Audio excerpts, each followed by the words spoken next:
কি খবর? কে ভাই আপনি? আরে চশমাটা খুলি দেখ কে। আরে বন্ধু, কি খবর? ভালো চশমা আছো? লাগা কিছু দেখতেই পাচ্ছিস নিজে। ওই একটু চ্যাটিং এ ব্যস্ত ছিলাম। চ্যাটিং এ? হুম। ভালো ভালো। কি তারপরে অবস্থা কি দিন? অবস্থা? নতুন সাইকেল দেখতেছি, কি খবর? এই কিছুদিন আগে নিলাম আর কি। কি অবস্থা তোর? দিন। বিয়ে করেছো নাকি? যৌতুকে কি দিয়েছে নাকি? আসলে কি শ্বশুর বাড়ি থেকে সাইকেল পাইছো নাকি? আরে না, সাইকেল নতুন সাইকেল কিনেছি টাকা দিয়া। তো তোর কি খবর? তাই কি গেলু, বিয়ে শাদী কি করা লাগবিলি নাকি কোনো সমস্যা? বিয়ে শাদী, বন্ধু বান্ধব তো, তোমাদের কাছে তো বলতে সমস্যা নাই, না না, সমস্যা নাই। তাহলে পারিবারিক একটু সমস্যা আছে, বাপটা একদম খাচ্ছর।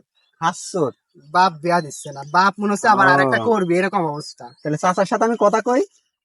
এখন দেখ, বলে ঘটক টটক ধরে নাকি দেখে। নাকি কোনো সমস্যা বন্ধু হলে? না না, সমস্যা নাই, কি সমস্যা? আচ্ছা ঠিক আছে, আমি চাচার সাথে কথা কব নি। তাহলে গেলাম, একটু আচ্ছা সেটিং এ ব্যস্ত আছে তো। আচ্ছা আচ্ছা, তাহলে পরে দেখা হবে নি। ওকে ঠিক আছে। আচ্ছা। বস তো মেলায় হয়ে গেল, বন্ধু বান্ধব ডিস্টার্ব করে যে বিয়া কর বিয়া কর, করারই কথা। বন্ধু বান্ধব গুলাও এক একজন মোটর সাইকেল সাইকেল যৌতুক লিয়া বিয়া করেছে। আমি বাপে কি করি কব যে আব্বা আমি বিয়া করবো? বাপের কাছে তো আমি ধরেন 50 বছর হলেও আমি ছুটই, বাপের কাছে তো আর সালপাল সন্তান বড় হয় না। এখন লজ্জা শরম ফেলা দিয়া হলেও একটা ঘটকের কাছে যাওয়াই লাগবে আমার, দেখতেছি এত লজ্জা করলে বিয়া কপালে জুটবি না নি। একটা ঘটকের কথা মায়ের কাছ থেকে শুনেছিলাম, যে মায়ের বিয়াও নাকি ওই সেই ওই পাড়ার সাগর ঘটক দিয়েছিল। দেখি তো, ওই পাড়ার সাগর ঘটকের কাছে যাই আজকে, বিয়া হতেও পারে। আমার বন্ধু বান্ধব মেলা কয়েকজনারই বিয়া দিছে, দেখি সাগর ঘটক কিছু আমার লাগি করতে পারে নাকি ব্যবস্থা। যাই দেখি, শরম করলে গরম ভাত জুটবি নানি। ওই পাড়ার সাগর ঘটক আছে, সাগর ঘটকের কাছে যাই, কালকের মধ্যে বিয়া কনফার্ম পারে দৌড়মারি।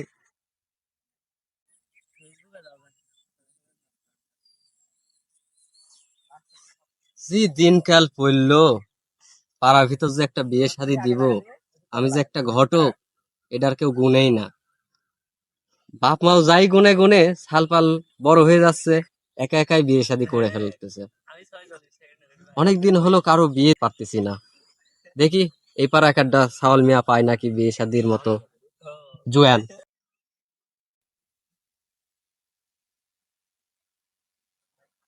ওই যে ঘটক সাহেব দেখতেছি, আজ কোতেই হবে ঘটক সাহেব, বেশি লজ্জা করলে হবে না। যাক কই দেখি তো কি কয়। আসসালামু আলাইকুম ঘটক সাহেব, ওয়ালাইকুম আসসালাম। কেমন আছেন? আলহামদুলিল্লাহ। বাবা তোমাকে তো চিনতে পারলাম না, কে তুমি? ওই যে ফয়সাল ছিল না, ওই যে কয়েক বছর আগে আপনি বিয়ে দিলেন, মনে নেই? আমার মা বাবার বিয়ে দিলেন হ্যাঁ হ্যাঁ হ্যাঁ, এই কিছুদিন আগে তো। কিছুদিন আগে, ওই তো হ্যাঁ হ্যাঁ আমি হ্যাঁ, ওনারই ছেলে। তুমি উনার ছেলে? হ্যাঁ জি। এত বড় হয়ে গেছো? কি বলেন ঘটক সাহেব, আমার বাবার মায়ের বিয়ে তো অনেক দিন হয়ে গেল, আমার ছোট ভাই আমার সমান। কি কও না কও, তোমার বাপের বিয়ে দিলাম সেদিন আর তুমি এখন বলতে চাও তোমার লাখান আরেক ভাই আছে তোমার, তোমার সমানই? আমার সমানে এখনো, এখন বিয়ে দিলে ওরও বিয়ে হয়ে যাবে। কি কও না কও, ফয়সাল তো দেখতেছি, কি কয় না কয় সাওয়াল, ফয়সাল চ্যাংরা দেখতেছি খুব ফাস্ট, দুইটা বেটা, ওরে বাবা। যাই হোক, ওর বাপের বিয়া দিছি দিছি, সাওয়াল যখন করছে বিয়ার কথা, সাওয়ালের বিয়াটাও দেয়া দি, আমারও ইনকাম হবে নি। অনেক দিন হলো হাত খরচ টরচ নাই, দেখি ওর বাপে বলে। ঘটক সাহেব, এইসব কথা তো আর বাপের কাছে বলা যায় না, তাই মনে করলাম যে আপনার কাছে এসে বলি, তাহলে কাজটা হবে। না বাবু, তুমি ভালো কাজ করেছো, নিজের মুখে বলাই ভালো। ওই বাপের কাছে আপনি যে একটু বলেন, তাহলে ধরেন যে আপনি বললে, তাহলে বিয়ের ব্যবস্থা একটা হবে, একটা ভালো টালো মেয়ে দেখে বাপে বলবেন যে ছেলে বিয়ে করতে চাইছে, তাহলে বাপ মনে হয় রাজি হতে পারে। আমি বললে রাজি হবে না। আচ্ছা আচ্ছা আচ্ছা বাপু, আচ্ছা আচ্ছা আপনার কাছে আসাই এই জন্য যে আচ্ছা, আপনার কাছে আসলে কাজ হবে। ভালো কাজ করেছো বাপু। এসব কথা বাপের তো আর বলা যায় না ওইভাবে, আমি তো বুঝি, আমি ঘটক সাহেব এত বিয়ে দিচ্ছি, সালপালের মন মানসিকতাও বুঝি আপনি আমি। সব বুঝেন, এই জন্য আপনার কাছে আসলাম, মনে করলাম যে ঘটকের কাছে গেলে কাজ হবে। ভালো করেছাও, পাড়াপুর বিয়ে শাদী দিতেও পারতেছি না, অনেক দিন হলো পোলাও টুলাও খাওয়া হয় নাই বাপু। খাওয়া দাওয়ার ব্যবস্থা ভালো করে দেবো, তাই সমস্যা নেই। নাকি? হ্যাঁ, আপনার জন্য বকশিস হবে, আপনার জন্য এক্সট্রা। এক্সট্রা বকশিস দেওয়া হবে। আচ্ছা সমস্যা নাই, এটা আচ্ছা এটা বাপ বাপ দেওয়া লাগবে না, এটা আমি দেবো। আপনি বিয়ের ব্যবস্থা খালি করে দেন না কে? আচ্ছা, এসব কথা বলা লাগবে না নি, তুমি যদি নাও দাও বাপু আমি নিজেই লিবনি, আমি খুব চেষ্টা আছি রে বাপু। আচ্ছা ঠিক আছে, আমি দিব নি, সমস্যা নেই। তাহলে মেয়ে যা দেখনি আলা, ওরে বাবা মেয়ের মা তো আরো দেখনি আলা, বুঝছো?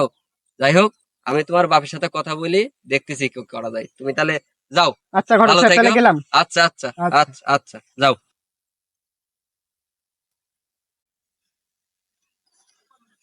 এমনি কি বললাম, দিনকাল খুব খারাপ। সালপাল বাপে সেদিন বিয়ে দিলাম, সাওয়াল একটু জ্বালা বড় হতে পারে না, নিজের বিয়ের কথা নিজেই বলছে। যাই হোক, নিজে বললেও তো আমারই ভালো, টেকা তো আমারই আসবেনি বিয়েটা দিতে দিতে পারলে। আচ্ছা দেখা যাক, ওর বাপে খুঁজে এখন একটু পাম টাম দিয়া বোঝাতে হবে, না হলে তো বিয়ে না দিলে তো আমার তো হাত খরচ আসবে না নি। যাই, ওর বাপে একটু বুঝাই আসি।